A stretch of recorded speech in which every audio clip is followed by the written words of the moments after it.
nationalisme algérien, l'émir Abdelkader, c'est quelqu'un qui a passé beaucoup de temps, et pour cause, à Damas, quand c'était encore sous domination ottomane.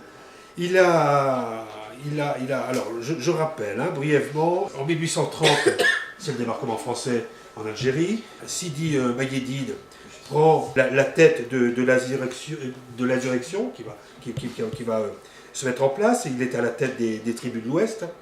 Il meurt très rapidement après, en 1833, et c'est son fils, Abdelkader, qui va le remplacer, qui devient le nouvel émir et qui prend la tête de la rébellion. Il est intronisé par son père. Oui, il est tout à fait. intronisé Alors, de son vivant. On développera tout cela simplement. En 1840, donc 10 ans plus tard, 10 ans après l'arrivée des Français, plusieurs Français sont capturés par ce qu'on appelle la rébellion. Arrivée des pourparlers entre l'évêque d'Alger, celui qui a été nommé évêque d'Alger, Monseigneur de Puche, via, d'ailleurs, c'est pas lui qui intervient directement, c'est l'abbé Suchet, pour faire libérer ces Français. Il va y avoir un dialogue entre l'émir, donc Abdelkader, et ses autorités religieuses, qui vont aboutir à des échanges de prisonniers. Et va naître des relations amicales entre l'émir et cette hiérarchie religieuse, l'évêque d'Alger notamment, et cet abbé Suchet. 1847, l'émir est affaibli, il doit se rendre. Il est donc fait prisonnier, il demande à être dirigé vers un pays musulman, refus de Guizot, qui est chef de gouvernement à l'époque. Il est à Toulon, puis à Pau, puis à Amboise, et ça n'est qu'en 1852 que sa séquestration prend fin, c'est Napoléon III qui le libère. Il fait un petit passage par la Turquie et il arrive à Damas. À Damas, en 1860, des émeutes qui vont mettre en danger la communauté chrétienne, contre qui se retournent des musulmans sunnites, notamment, pas seulement sunnites d'ailleurs, des druzes et des sunnites. Et l'émir intervient, il protège ces chrétiens, il va même en héberger chez lui, dans sa propriété, et il va instaurer un dialogue islamo-chrétien.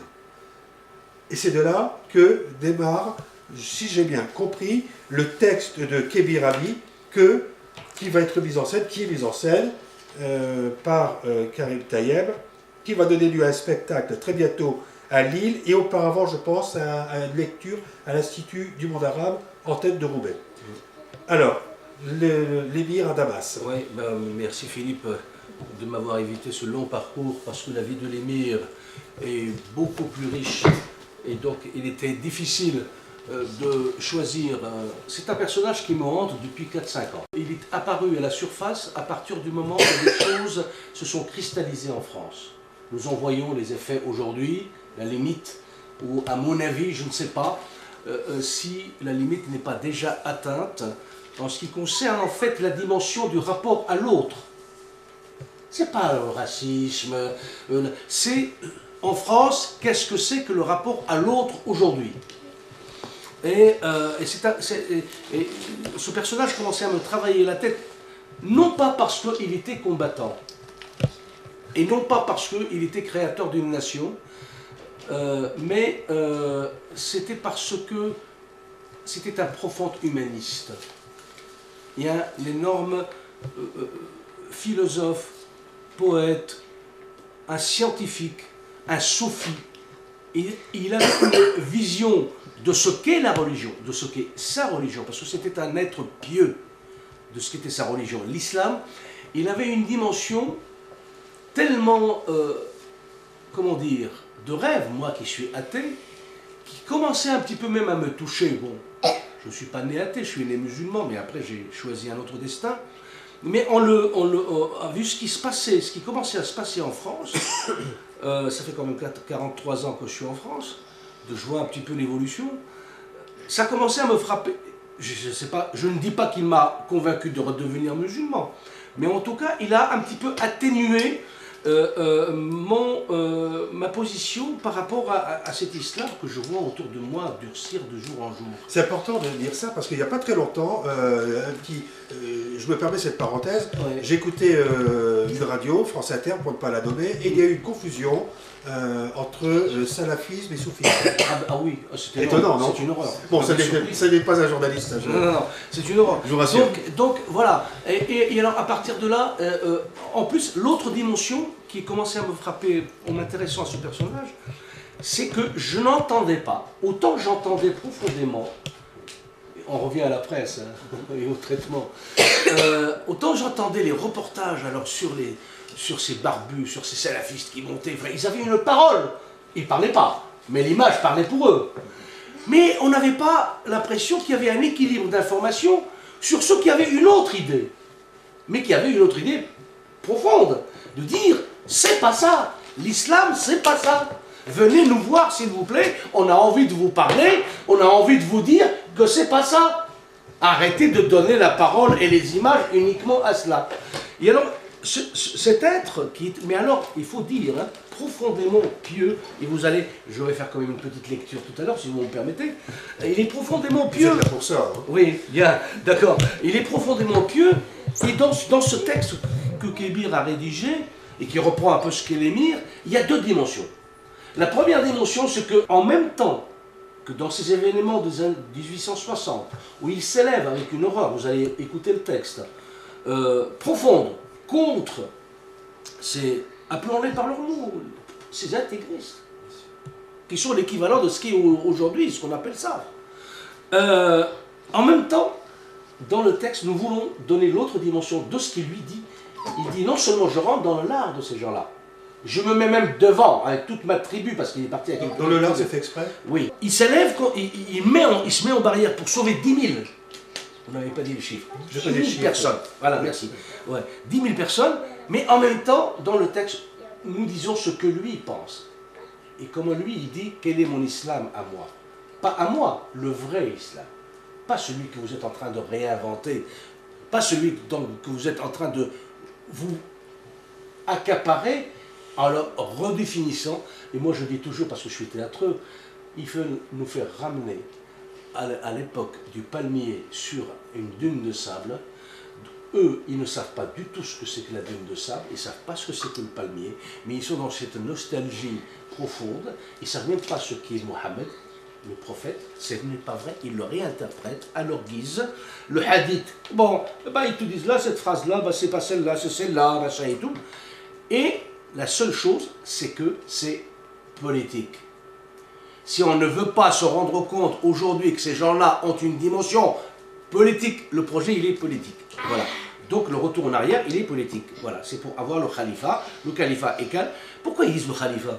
Ils ne disent pas le khalifa pour l'islam. Le khalifa, c'était un centre de pouvoir. C'était de gouverner un pays. Donc, ce type-là, il me travaillait comme ça. Et on est arrivé un petit peu à avoir au départ, c'était un monologue. Et là, pour la création, j'ai rajouté, parce que vous avez cité la relation extraordinaire, mais vraiment extraordinaire, parce qu'il fallait rajouter le mot, qu'ont entretenu Monseigneur Dupuche, évêque d'Alger, nommé à Alger, et l'émir Abdelkader, qui a commencé d'ailleurs par un échange de lettres, d'échange de prisonniers, et qui après s'est poursuivi dans la recherche spirituelle profonde entre ces deux êtres. Et donc, même durant sa détention en France d'ailleurs. Oui, mais Monseigneur Dupuche, parce que la France a trahi sa parole. L'émir Abdelkader s'est rendu au duc d'Aumale avec la condition suivante: je suis conscient que je n'ai plus les forces pour combattre la France, parce qu'il ne faut pas oublier que les troupes françaises sont passées de 60 000 à 150 000, et que Émir Abdelkader, malgré sa smala, son déplacement, tout ça, ne pouvait plus rien faire avec ça. Deuxièmement, il ne faut pas oublier, il le dit lui-même, qu'il a été trahi dans le fond même de son projet. Lui qui voulait fonder une nation algérienne, il a été trahi par les tribus, et il a été trahi, et c'est là où on sent, et on se rend compte de ce qu'est le travail du colonialisme à l'époque. Il s'était réfugié au Maroc. Le roi du Maroc l'avait accueilli. Et ils ont réussi à le détourner, et le roi du Maroc l'a expulsé. Vous voyez comment ça se passait à l'époque, à la fin du 19e siècle, c'était une merveille. Donc, le spectacle aura cette double dimension. Le spectacle aura la dimension la deuxième partie, c'est vraiment à Damas. Il a été à Damas, l'Amir Abdelkader, parce que c'était son rêve, parce qu'il a rejoint son père spirituel, l'immense philosophe universel, qu'on étudie très peu en France, bien sûr, Ibn al-Arabi, qui est un des grands soufis de l'univers. Le camarade tout à l'heure parlait de la presse, mais mon cher ami, parlons de culture, qui est complètement méconnue. Bon, moi des fois je lis Kateb Yassine, et aujourd'hui il n'y a plus personne qui connaît Kateb Yassine, alors Kateb Yassine est un immense auteur de français en plus, de l'écriture en français. Donc il y a tout ce travail à faire. Donc la deuxième partie c'est Damas, et la première partie, j'ai envie d'élargir un peu le spectacle avec cette relation épistolique ou spirituelle entre Monseigneur Despuches et l'émir Abdelkader. Et donc, alors, le projet, il est en préfiguration actuellement, puisqu'il est labellisé par l'Institut du monde arabe, l'antenne régionale à Roubaix, à Tourcoing. Disons, alors ils n'aiment pas, disons le quartier de l'Union, et il est labellisé pour que je puisse faire une lecture chez eux le 12 décembre à 18h30, c'est un jeudi 18h30, où il y a, en première partie, il y a une conférence autour de l'émir par l'auteur Kébir Hamli, qui a écrit un livre sur l'émir Abdelkader. Il faudra dire un mot. Hein. Oui. Suivi d'une lecture d'une quarantaine de minutes du spectacle, d'extrait du spectacle qui sera produit en 2014. Suivi d'une résidence à partir du 9 décembre à la Maison Folie d'Oisem, du 9 au 20 décembre, pour une première étape de résidence, qui sera suivie d'autres étapes en vue de la création en 2014 de ce spectacle.